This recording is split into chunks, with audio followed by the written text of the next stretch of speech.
sure we have it recording. So, yeah, let's see here. Journey of the growth and belonging. And so, the first question to kind of get some things going, I think you've already started to delve into a little bit, Mike, is why did you choose to be on this journey? Because we believe it is a choice. And when were some of those pieces when you actually made this choice to move into this realm? Wow, I don't remember the choice part of it, Jeff. I'm sorry, I called you John. I meant Jeff. No I worries. don't remember the choice part of this. I just remember this is the way I've been since I can remember. And then it's kind of along those lines that when the student is ready, the teacher will appear. And so Peter's work appeared for me. And this student didn't necessarily make a choice. This student was ready and had been ready. And it was just a question of when, in my mind in life, as to when that teacher would appear. And so I've had other teachers as well, but Peter was one of those teachers for me that made a big impact in terms of what I wanted to do with the rest of my life in terms of my professional career and what it meant in terms of my own personal community. This is the community I live in. It's the community where I raised my family, the community where I have lots of my friends, acquaintances, um, and and and wanted to create something that potentially could be replicated anywhere. Um, but that's a journey in and of itself, because sometimes I think we try to push things and we don't necessarily find folks who are necessarily students who are ready. And so part of our patience and part of our, I think, working through all of this is waiting for students to be ready to hear or to be ready to understand or to raise their own consciousness and awareness around what's possible. So it wasn't so much a choice. It was like I was waiting. So Yeah. So the material, the teacher found you, and you found the teacher, right? As it right. moves forward. Beautiful. Good. Yes, as you do reflect a little bit on that journey, Mike, is it maybe some milestones along the way? What were some things that maybe caused you to pause, affirmed what you already believed, or some new learnings along this way? Some of the milestones that had impact on you. Milestones, yeah. So there were many, and some of these are kind of framed in these in the kind of as challenges or invitations or obstacles or inertia working for um, against, so to speak, the perspectives that you have, and so one of those was when I was 3 weeks into this job. And for those of you who know anything about a police chief's job, every day is a day of probation. You're only a 9/11 call away from disaster. And there's a lot of police chiefs that don't last months or a couple of years. The shelf life is 3 to 5 years. And I had a family of 5 daughters. And so I had my own practical reasons to wanting to be employed.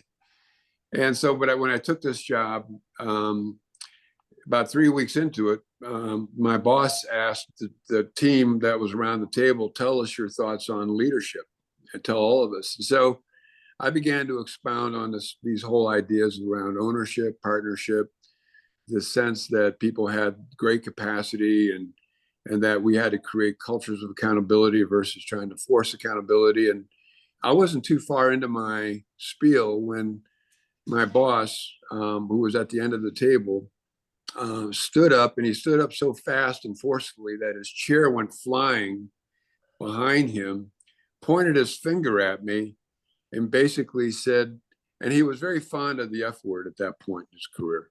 He and I have since made up, and we made up and kind of worked things through, but it took a few years. But he pointed at me and he said, "You will never be able to control those effing Gestapos in that department with that style of supervision." He says, "I'm really disappointed." And I'm thinking, he just hired me 3 weeks ago. And I'm thinking, oh my gosh, my shelf life's not going to be long at all. So, but on the other hand, what I learned even before that was that your conviction towards shifting towards models where people are not necessarily problems, they're possibilities. People, you begin to see the capacity of what can be. You begin to see that other people have all this potential and all these opportunities. It takes a conviction. And that conviction almost has to be unassailable. In fact, I'm going to take the word almost. It has to be unassailable because the narrative of the planet, the narrative of the world, the narrative in my little profession of policing and public safety isn't very much tied to that kind of thinking.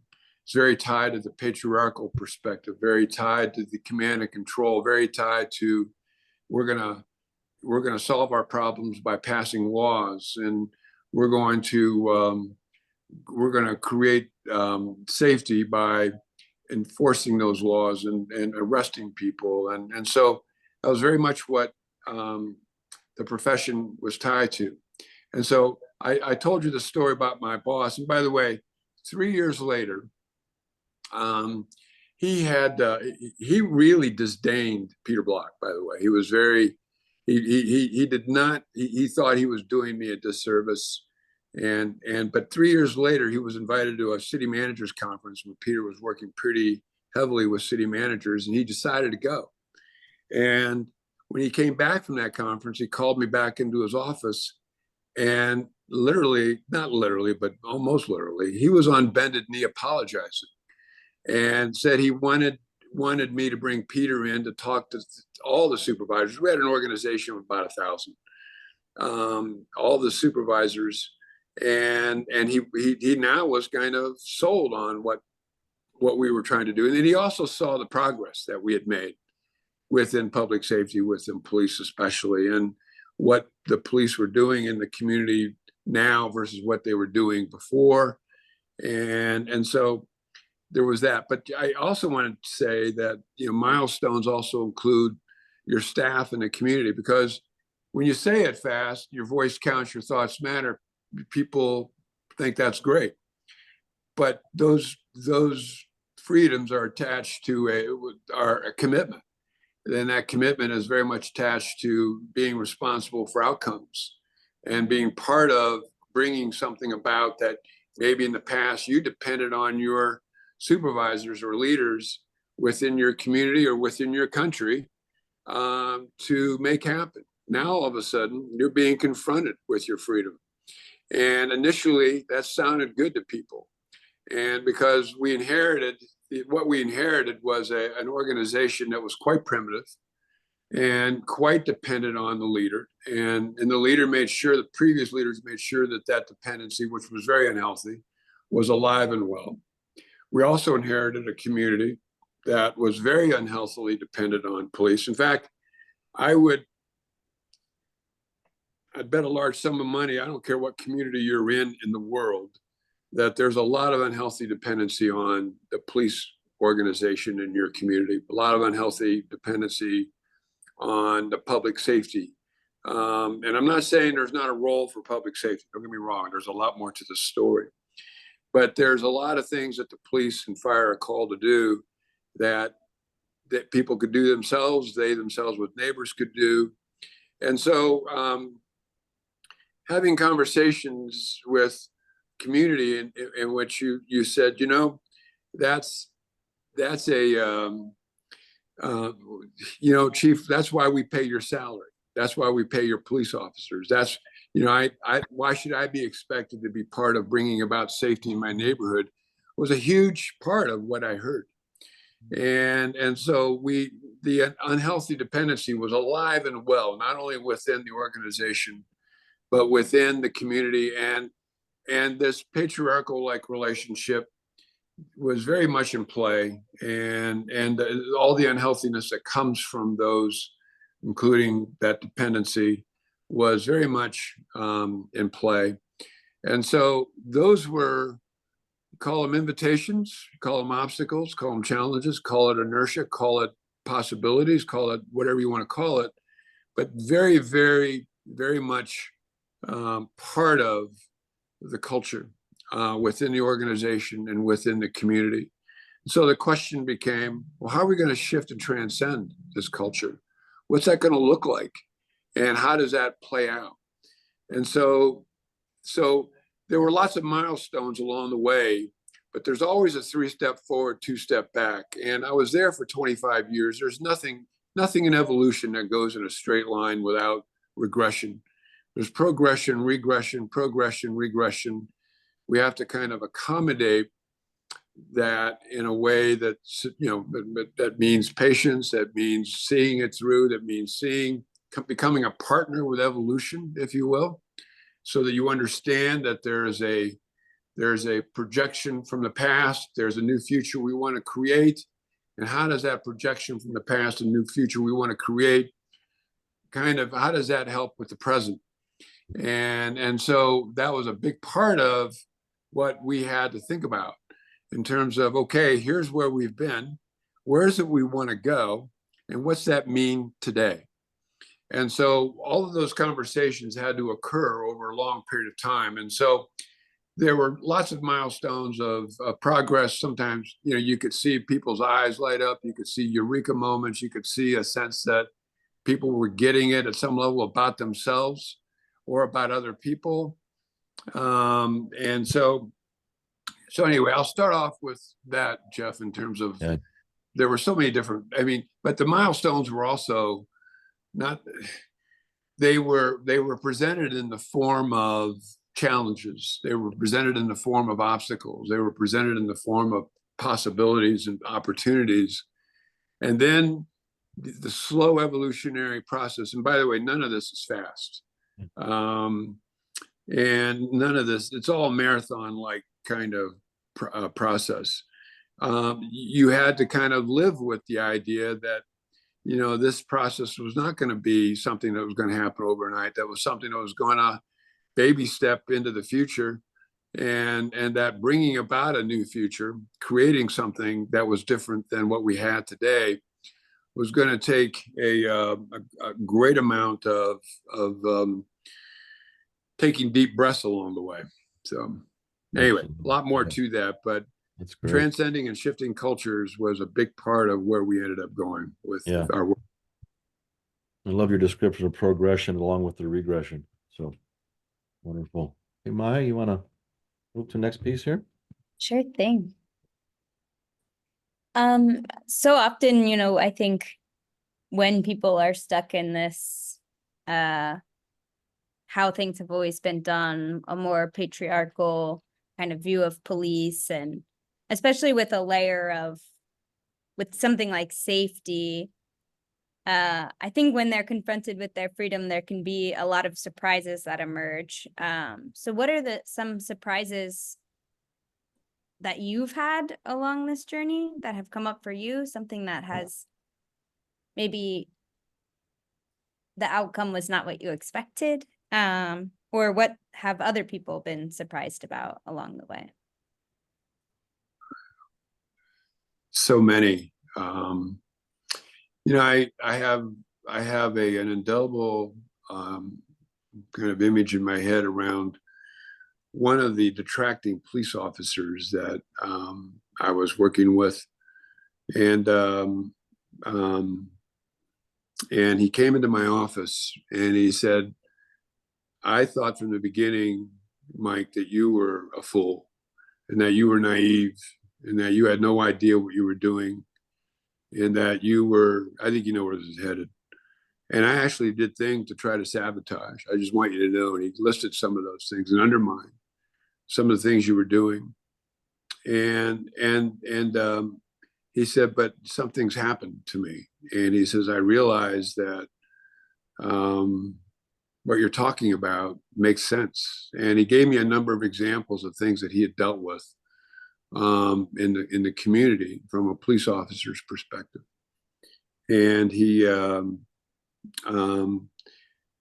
was in tears, frankly, around this. And so it was quite a vulnerable moment for both of us. But surprise, milestone, a sense of accomplishment, a sense of, if this person who's one of the louder voices in the organization can get to this point, maybe there's hope, if you will. I spent a lot of days and nights wondering whether or not I was sometimes doing the right thing. There's no question about it.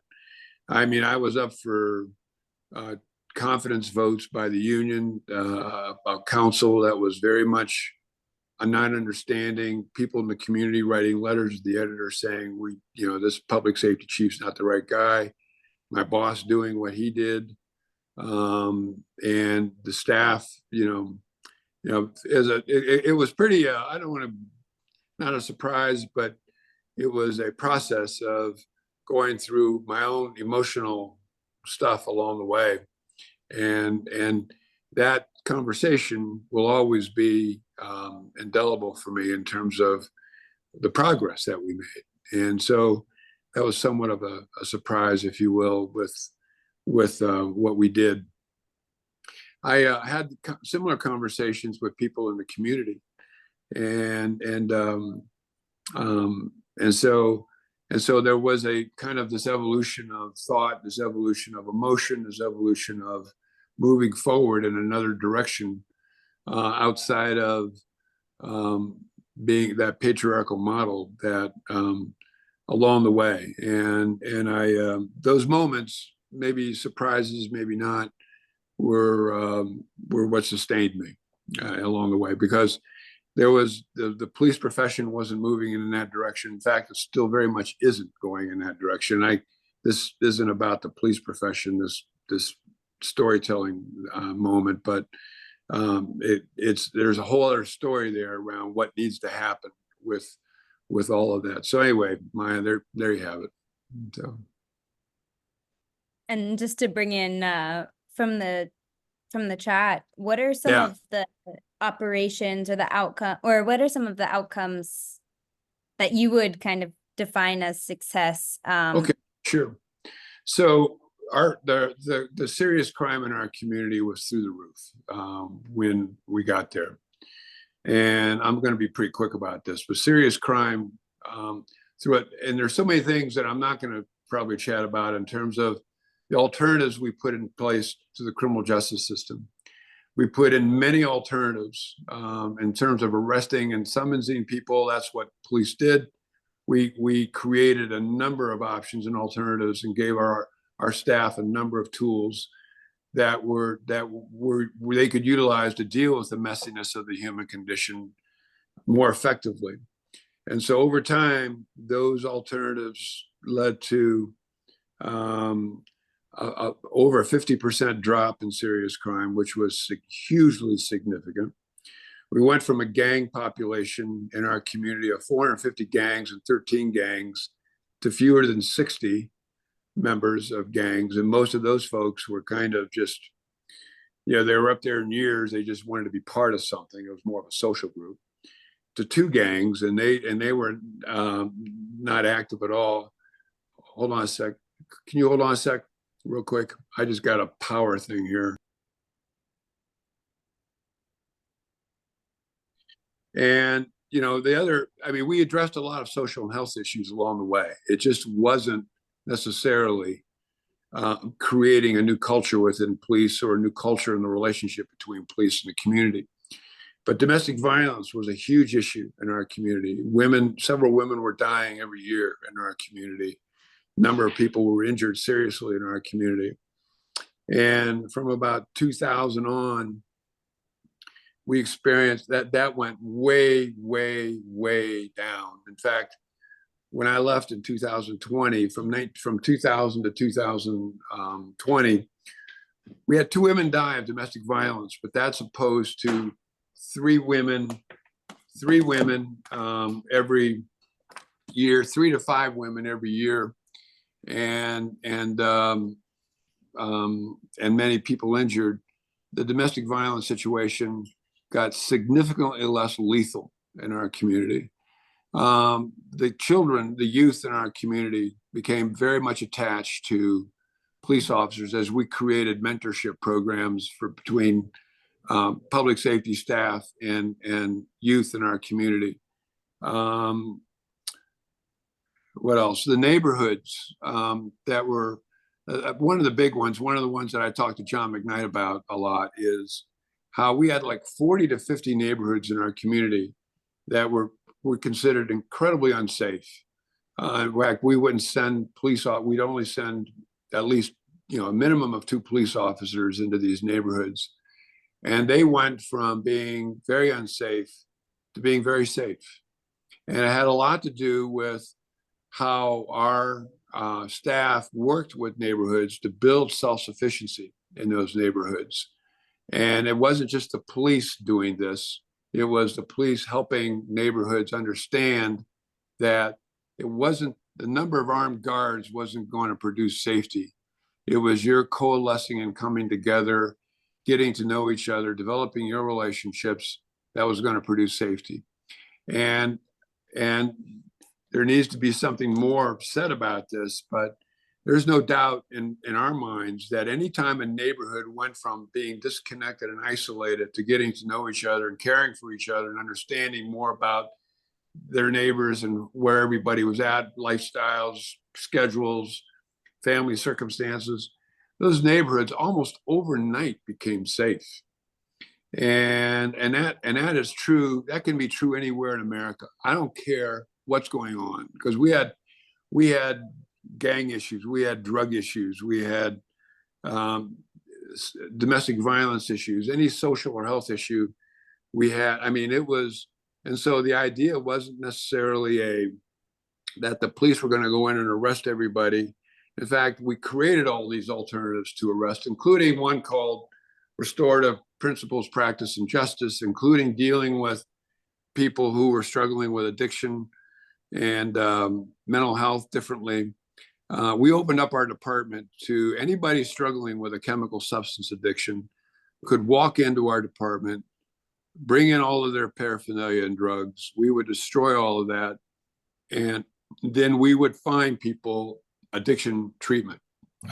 We had agreements with over 100 different addiction treatment service providers all over the state of Colorado, Wyoming, Arizona, New Mexico, Utah, that would accept people that walked into our department, believe it or not, for free. And so over a period of about 4 years, we think we utilized close to over $4 million of free addiction service treatment for people who otherwise would have never had an opportunity. So we became a community where people didn't necessarily have to have insurance or the financial wherewithal to get treated for chemical substance addiction. But the cognitive dissonance that we had to kind of move through was you had to go to the police department to get treatment. And so, but that was just setting us up again, because our relationship with the community by that time had shifted very much from one of patriarchy to one of partnership. And we did a lot of things in terms of the kinds of people we recruited and hired, how we trained, how we supervised, the architecture of our organization. We did all the necessary things to shift the culture within our organization so that our officers knew what real partnerships look like, and that they could go out into the community and work in partnership with the community. You know, one of the things that a lot of police departments do is say we work in partnership with the community, but they have a very patriarchal management style within the organization. Those two opposing kind of dynamics don't work well. And so we had to kind of create that culture within before we could take that culture to the communities, if you will. But there are a lot of things that happen along the way, thousands of things that happened along the way that got us to that point. And, you know, Peter's big on conversations, aren't we all? But conversations was a huge mechanism for us in terms of, you know, creating a new culture, creating a new sense of what were our values, were what services would we, instead of we're just an arresting, ticketing entity. No, we became an entity that provided a lot of coordination, if you will, in the community, a lot of surfacing, activating, and coordinating of social capital. We taught our officers and our firefighters how to do that in terms of how to recognize what's good in the community and how to get that and leverage that goodness in a way that it could crowd out the things that we didn't want to see. That was an aspect of what we did. Or who in our community who has gifts, and by the way, just about everybody does, and want to offer those gifts. And by the way, just about everybody does, but didn't know how, was what we ended up teaching, our skill sets that we taught our staff, so that we became these partners. We became the surfacers, activators, and coordinators of social capital. People, we would invite people. We use the conversation of invitation to say, you are invited to be part of making our community a better place. And so we can get caught up in, we always tend to get caught up in the deficiencies, the problems. But we said, well, we have those. There's no question. We're going to have to respond to those. But there's also this other energy in our midst, in our community, in our organization. It's called goodness. And how do you identify it? How do you leverage it? How do you enlarge it so that it can begin to grow and grow and grow? And for those of us who have children, we know we don't hopefully we don't treat our children as a problem to be solved. We treat them as a possibility. And so we said, that's what our community is. That's what people in our community is. That's what people who maybe even commit crimes, they don't necessarily want to be seen as a problem. And so let's recognize what's possible, what's good. And so look at it from that perspective. And so there was a lot of shift going on from a very primitive organization to something that began to do business that way. And by the way, I just want to make it clear while I'm on this roll here a little bit of saying that if you can do it in a police and fire department, you can do it in any institution. I guarantee you. I know there's a lot of professional arrogance in many institutions, in many industries. I get that. And so I think there's something to be said about repurposing our institutions in a way that they can become coordinators and help people figure out what self-sustained looks like. And so our business was safety.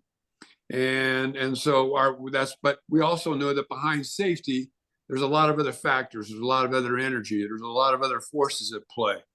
And so we focused on those kind of behind the scenes upstream things. And we began to look at it that way versus saying, well, we're just going to respond to the symptoms of the wounds that are downstream. And so a lot of institutions get themselves caught up in kind of output measurements. Well, what did we do? Well, then you end up measuring the things that they responded to, the symptoms that are downstream, when we need to be more focused at some level on what's upstream. What are some of the causes that we can really have impact on? And so there were so many things that happened over time. So anyway, I know I'm talking a lot here, Jeff and Maya, but I wanted to get those points out. It's wonderful to hear the stories, Mike, and I would agree if we if we can do this in a way in a police safety department, there's all kinds of institutions we can do it. So I'm a little curious, Mike, you talked about, conversations are important. Of course, that's a lot of what Peter's work is in convening. On this journey that you were on within the safety forces there, talk about it, where was a lot of kind of one-on-one small group, or how did you maybe convene the larger groups? What was the balance as you felt as you went through that process? Well, you took advantage of every opportunity, and some groups were smaller and some groups were larger. So you get the invitations. I never turned down an invitation to come and speak. Hundreds of service groups in the community. Longmont's about 100,000 people.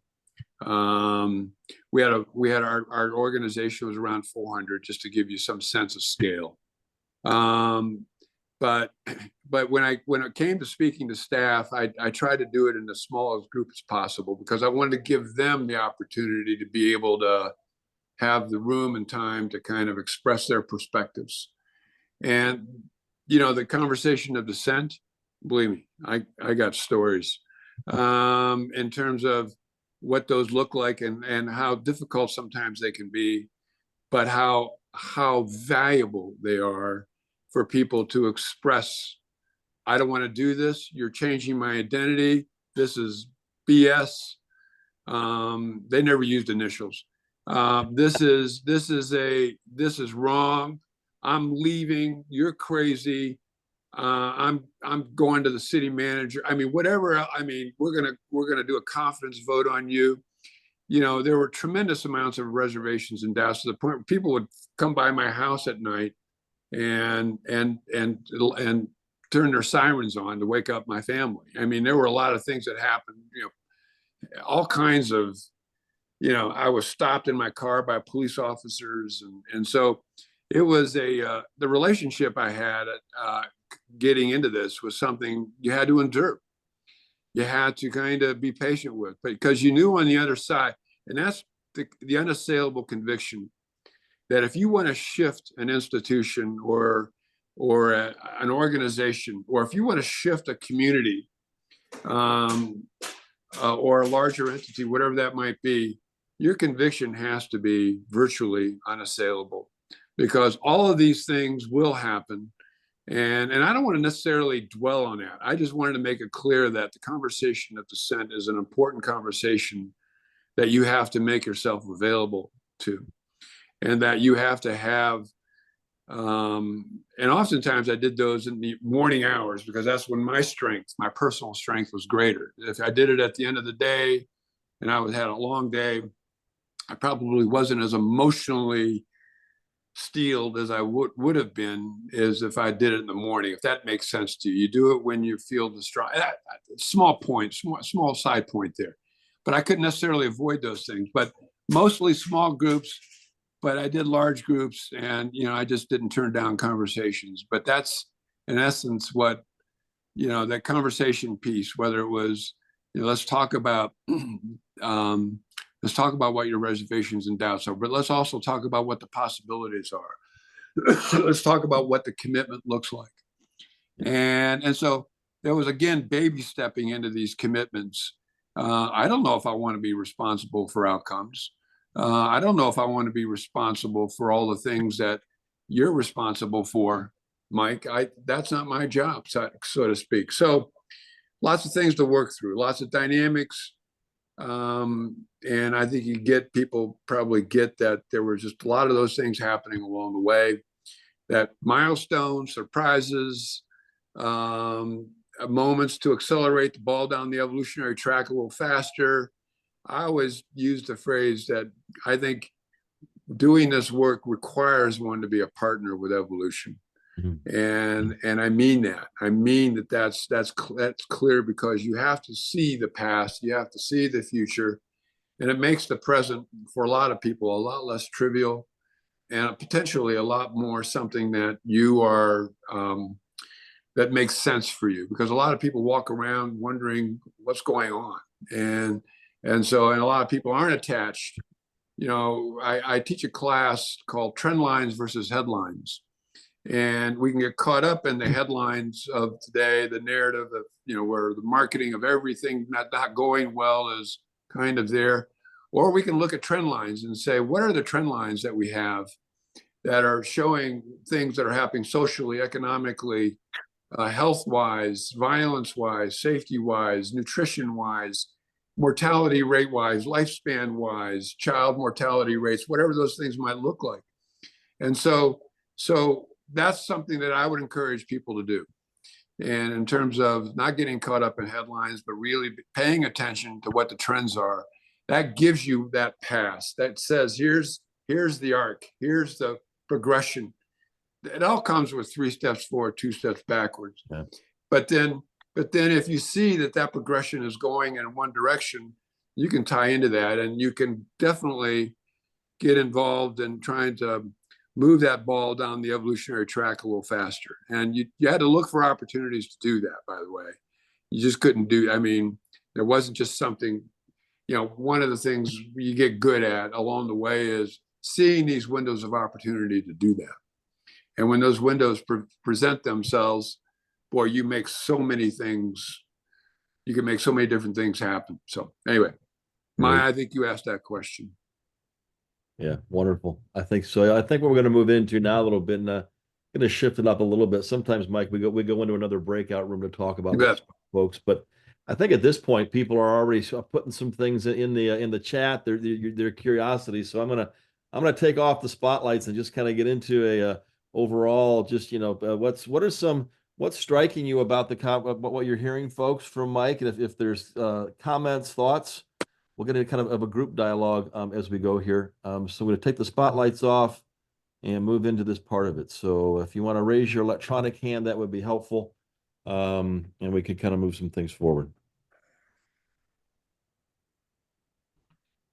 There's a couple of comments in the chat around, have you published this anywhere? I think people are excited about how are we this as a success story, anything around that. So Yeah, well, you John, know, yeah, Peter and Maya's familiar with this, you might be too, Jeff, are writing a publication, and I forget what the name of it's called, but it's a pamphlet like 30 pages long that tells a little bit of this story. So Maya, I don't know when that's going to be published or what process that's in, but you may want to talk a little bit about that.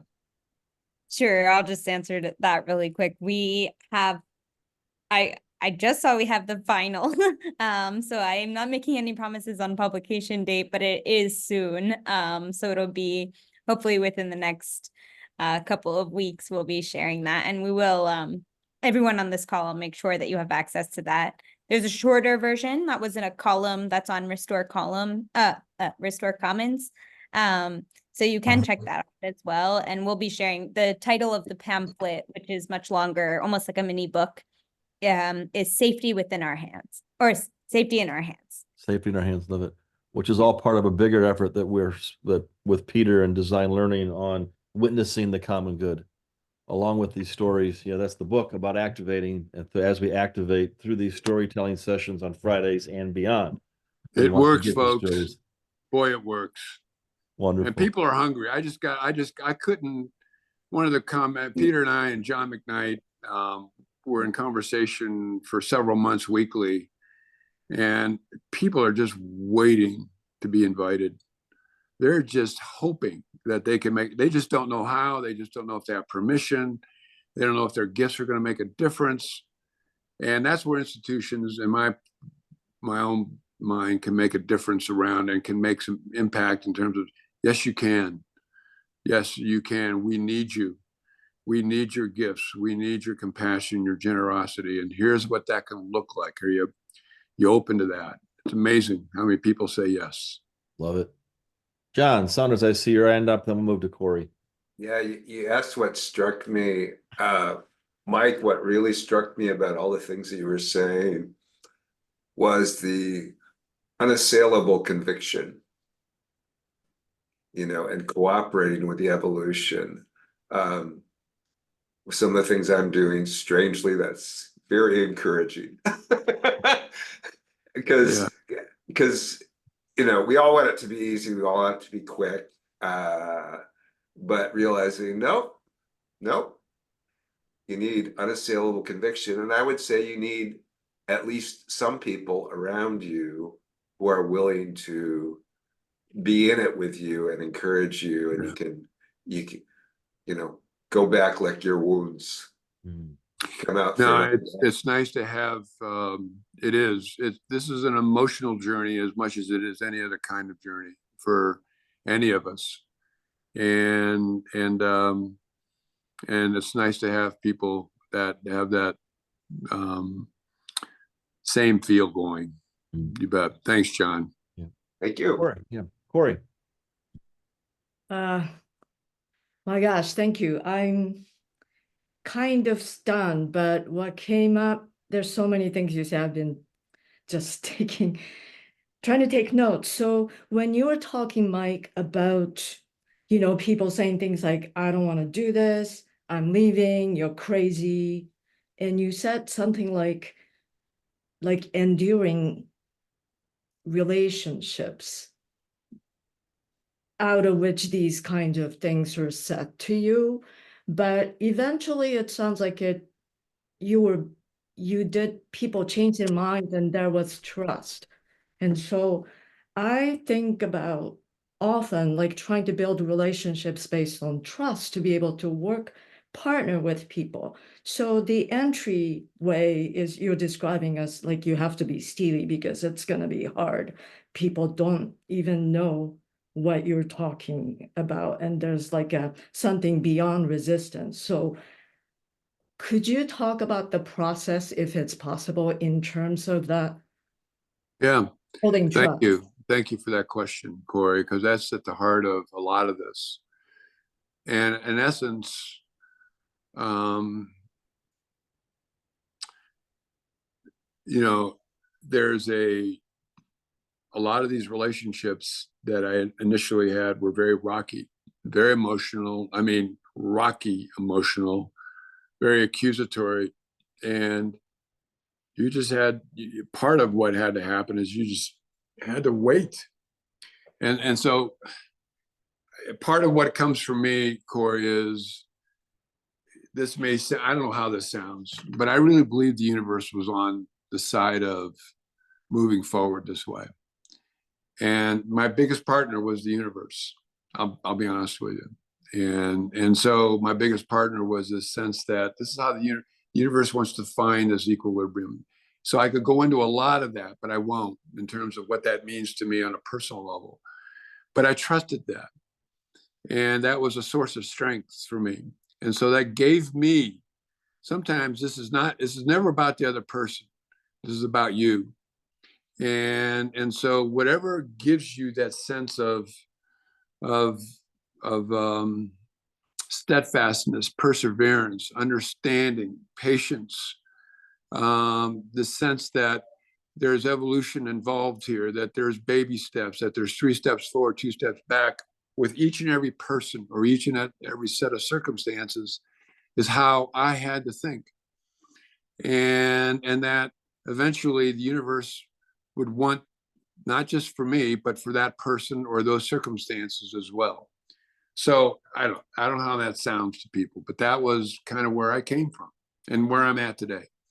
And that's why I had that thinking long before I read any of Peter's work. But Peter's work helped me kind of think, well, this is almost the practical way of doing this. The book Stewardship, especially.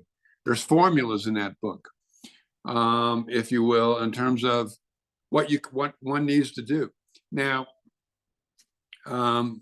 so I waited for people, and part of what I would do is not unlike what has been talked about before, but you would say to people, listen, I know that this doesn't make sense, or I know this sounds painful, or it's difficult, or you sense that your identity is going to change, or all those things that people are saying. But here's what, and I know what your past was like, because other chiefs may have tried to do something different, and they came and went. They always had their programs of the month. But I want to let you know, this is not a program of the month kind of thing. We're not plopping in plug and play programs here thinking that those are going to change the culture. That's not where this is headed. Where this is headed is very holistically, very overarching movements with all of our systems, processes, culture, architecture, everything that we're doing from that perspective. And so who we hired began to shift and change. But the other thing is, I'm talking to people, say, I'd like for you to join me. I'd like for you to be part of this. And here's something I'd like for you to consider doing. And I talk about something specific. And that may not just be one person, that could be a group in the room. And that group could say, here's one of the struggles I have that I'm dealing with, or that we're dealing with. I'd like for you to join me in figuring out how to move through that struggle and how to move through this challenge. And so I was always in the mode of inviting. Very seldom did I mandate. Very seldom did I mandate. And that was sometimes hard to do. But you stayed in invitation mode, and you acknowledge their free will, their sense of choice, their sense that, they had options, and they could choose to say no, or they could choose to kind of give a lip service, or they could choose to say yes, or they could baby step, whatever that was. But you honored those things, and you just stayed kind of in that mode on an ongoing basis. And people got used to that, by the way. They really got used to that as a way that I was with them. And they became appreciative after a while. I'll be honest with you. There wasn't a mandate from on high. It wasn't command and control. We weren't going to create a bunch of policies and directives that were going to try to get you to be more accountable. We were going to ask you to choose accountability. And what's that look like? And by the way, when you do that in a room of people, there are people already willing, chances are willing to choose accountability. And you have to depend on them to help carry the moment as well. And let them kind of speak and say, well, this is what accountability looks like to me. And this, I'm going to be accountable. And so that changes the energy. And so that didn't happen right away, but over time, these things began to shift in terms of the nature of the conversations. And sooner or later, all I had to do was put out an invite and show up and say, I need help. I can't figure this one out. Anybody want to be part of this?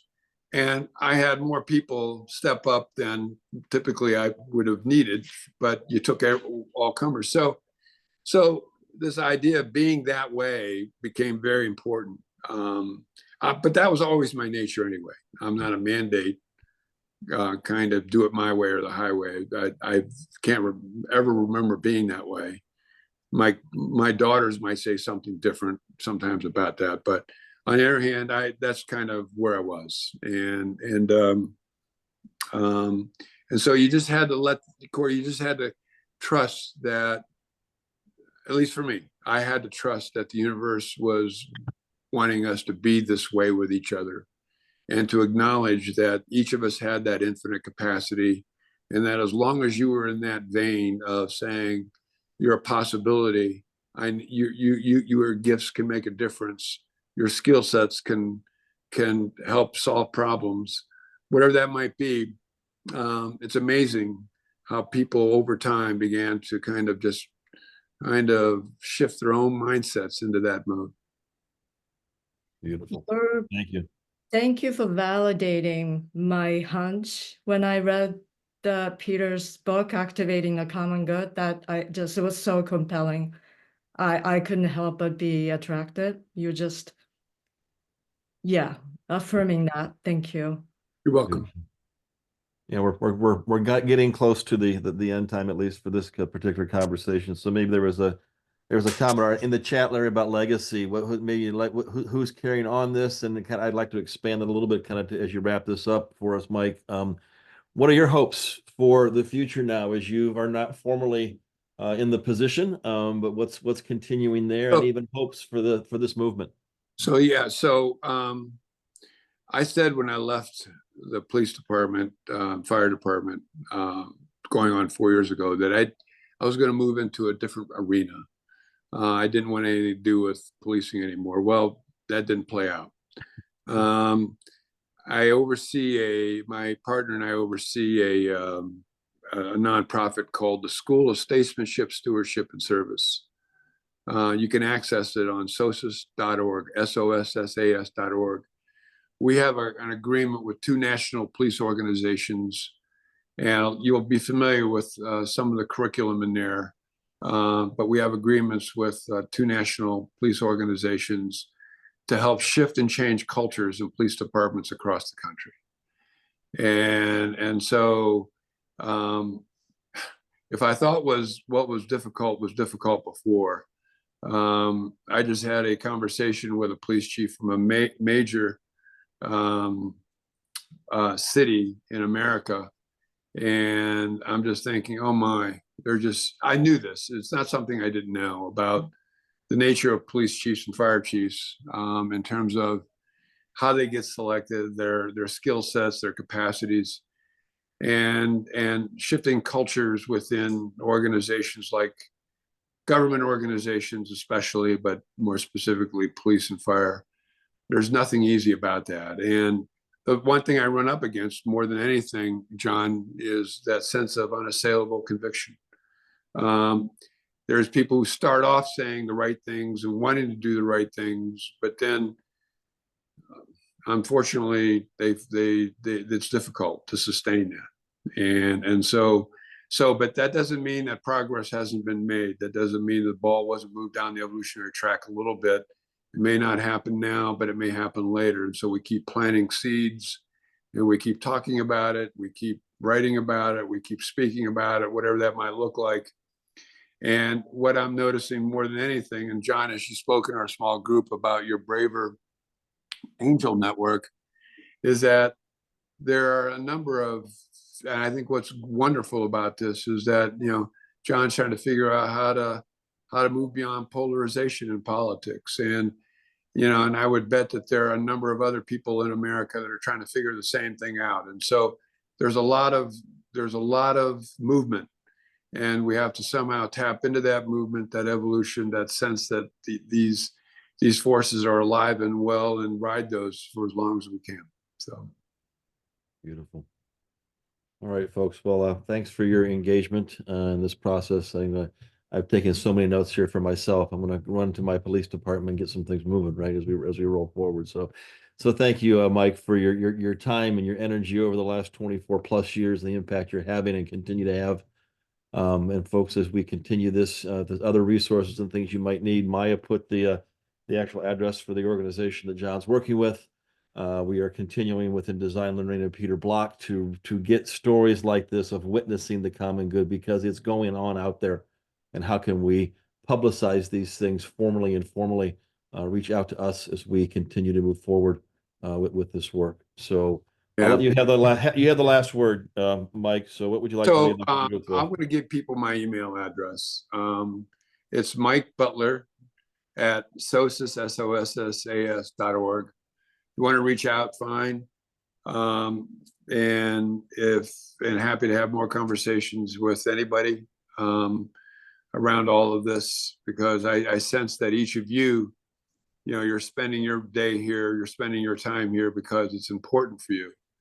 And I honor that, respect that. And the more that we're all working together in ways, that collective whole that's greater than the sum of the parts is a real force that we need to figure out how to bring to life in every way possible, whether it's with 2 people or 1,000 people.